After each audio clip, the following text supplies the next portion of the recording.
आप में से बहुत सारे स्टूडेंट्स मोबाइल फोन का उपयोग कर और कुछ लोग होंगे शायद उनको घंटों तक मोबाइल फोन की आदत हो गई हो। लेकिन क्या कभी ऐसा विचार आया मन में कि नहीं मैं रिचार्जिंग में फोन रखूंगा तो मेरा मोबाइल का उपयोग कम हो जाएगा, इसलिए रिचार्जिंग नहीं करूंगा। अगर रिचार्जिंग नहीं करूंगा तो मोबाइल काम करेगा क्या? तो मोबाइल जैसी चीज जो रोजमर्रा देखते हैं उसको भी चार्जिंग करना पड़ता है नहीं करना पड़ता है? अरे जवाब तो दीजिए। रिचार्ज करना पड़ता है नहीं करना पड़ता है? अगर मोबाइल को करना पड़ता है तो ये बॉडी को करना चाहिए कि नहीं करना चाहिए? जैसे मोबाइल फोन में चार्जिंग ये मोबाइल की रिक्वायरमेंट है, वैसे हमारा शरीर का भी चार्जिंग ये शरीर की रिक्वायरमेंट है।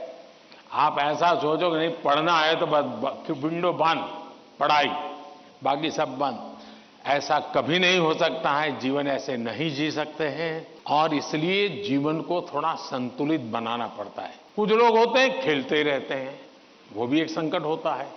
लेकिन जब आपको एग्जाम देनी हो, क्योंकि लौकिक लाइफ जीवन में इन चीजों का अपना महत्व है, इसको टाल नहीं सकते।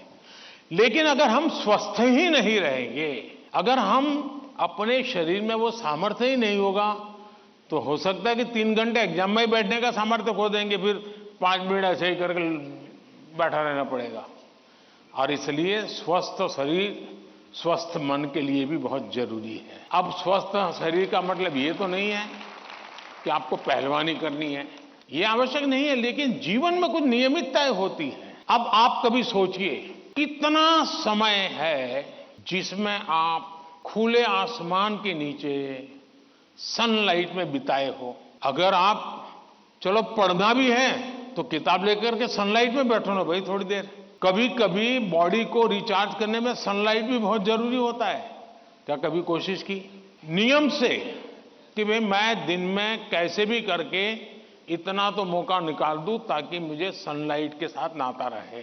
उसी प्रकार से कितना ही पढ़ना क्यों ना हो, लेकिन नींद को कभी भी कम मत आंकिए। जब अपनी मम्मी हमको कहती हैं कि सो जाओ तो उसका इंटरफेरेंस मत मानिए। ज्यादातर स्टूडेंट का ईगो इतना हर्ट हो जाता है कि तुम कौन होती हो, सो जाओ और मुझे कल एग्जाम देनी है, मैं सोऊंगा नहीं सोऊंगा तुम्हें क्या लेना। ऐसा करते हैं ना घर में।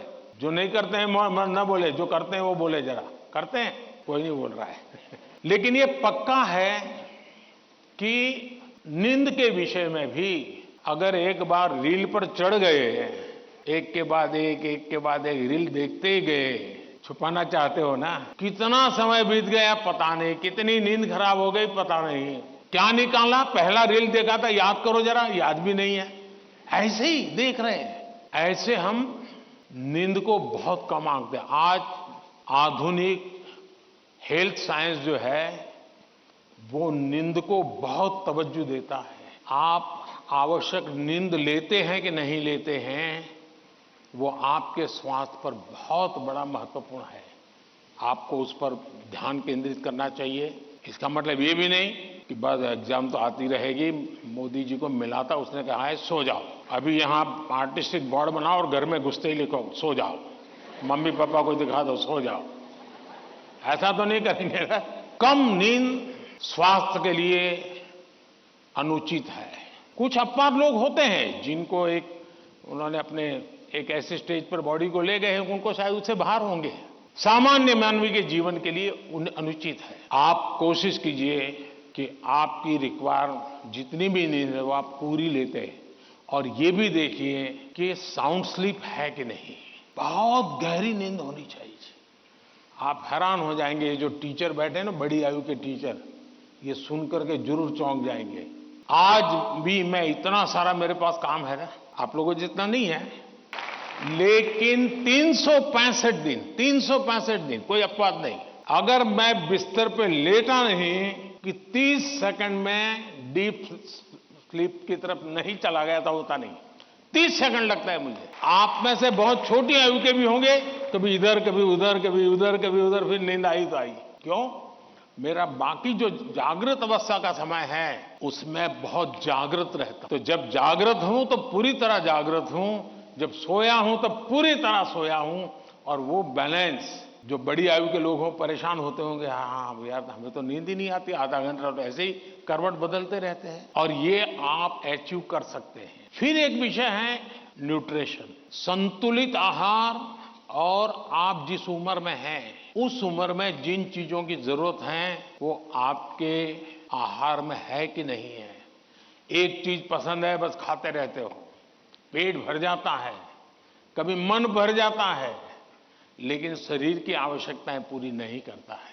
10th 12th का एक कालखंड ऐसा है जब आपके पास एग्जाम का वातावरण है, तो एक बार तय कीजिए कि मेरे शरीर को जितनी रिक्वायरमेंट है वो मैं लेता हूं। माँ बाप भी बच्चे को ऐसा ना करें, नहीं नहीं आज तो हलवा बनाया जरा ज्यादा खा ले। कभी माँ बाप को भी लगता है कि क्वांटिटी ज्यादा खिला दी तो बच्चा आज खुश है, जी नहीं, उसके शरीर, और इसके लिए कोई अमीरी गरीबी का मुद्दा नहीं है, जो उपलब्ध चीजें होती हैं उसी में से मिल जाता है जी, उसमें सारी चीजें रहती हैं, कम से कम खर्च वाली भी चीजें होती हैं जो हमारे न्यूट्रिशन को कैर कर सकती हैं। और इसलिए हमारे आहार में संतुलन, ये भी स्वास्थ्य के लिए उतना ही जरूरी है। और फिर एक्सरसाइज, हमने पहलवानी वाली एक्सरसाइज करे या ना करे अलग बात है, लेकिन फिटनेस के लिए एक्सरसाइज करना चाहिए। जैसे डेली टूथब्रश करते हैं ना, वैसे ही नो कॉम्प्रोमाइज एक्सरसाइज करनी चाहिए। मैंने कुछ बच्चे ऐसे देखे हैं, वो छत पे चले जाते हैं, किताब लेकर चलते हैं और पढ़ते रहते हैं, दोनों काम कर लेते हैं, कुछ गलत नहीं है, वो पढ़ता भी है और अपना धूप के अंदर चल भी लेता है, एक्सरसाइज भी हो जाती है। कोई न कोई ऐसा रास्ता निकालना चाहिए जिसमें आपकी फिजिकल एक्टिविटी होती रहे। 5 minute 10 minute dedicated physical activity करनी ही चाहिए, ज्यादा कर सकते तो अच्छी बात है। अगर इन चीजों को सहज रूप से आप लाएंगे, एग्जाम के तनाव के बीच सब कुछ इधर करेंगे वो नहीं करेंगे तो नहीं चलेगा। संतुलित करिए, आपको बहुत फायदा होगा। धन्यवाद।